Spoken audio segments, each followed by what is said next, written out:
You know, as you said, officially the meeting is still off. There's been no announcement to counter the president's cancellation letter of last week.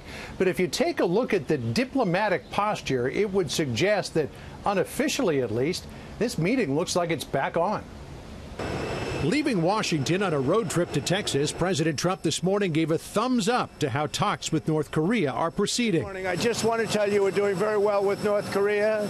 Our Secretary of State has had very good meetings. He's meeting again today.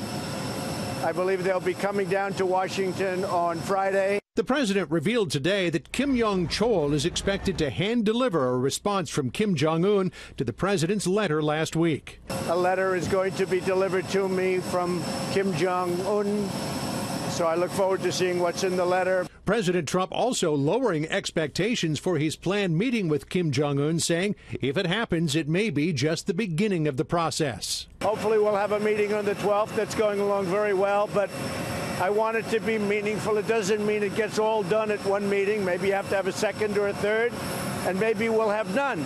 The phrase, maybe we'll have none, could also apply to Robert Mueller's request for an interview with President Trump. I want to see the documents which Trey Gowdy has never seen, which is outrageous. I'm not going to let my client testify. The president's outside attorney, Rudy Giuliani, told Fox News today he has two conditions that need to be met before an interview.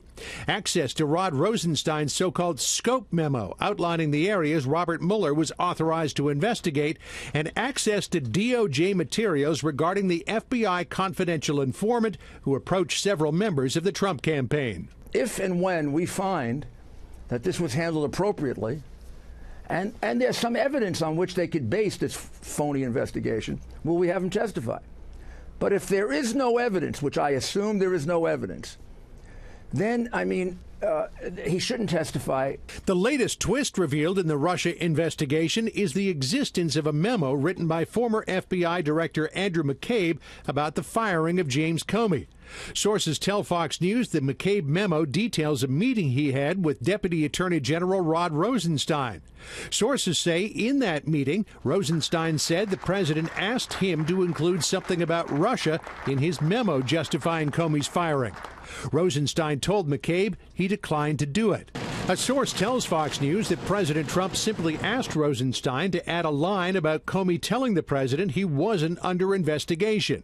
The reference was not included in Rosenstein's final memo. Rudy Giuliani also tells Fox News that he has not yet begun formal prep sessions with the president for a possible interview with Robert Mueller. But even if there isn't going to be an interview, Giuliani says he'd probably still do those prep sessions because the president's legal team will want to write a report about it at some point and need to have a great level of detail and the president's understanding before they write that report. Brett? John, the president announced a pardon today and hinted at more action to come.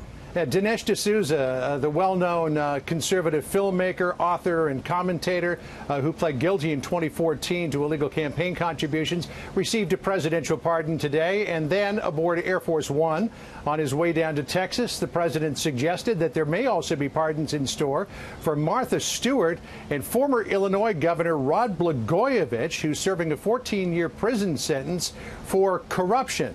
Interesting to note that both of those people, Stewart and Blagojevich, appeared on Celebrity Apprentice. This did not sit well with some of the president's Democratic critics who believe that he is sending a signal to people caught up in the Russia investigation that he is a pardoning kind of guy. Brett? John Roberts live on the North Lawn. John, thanks.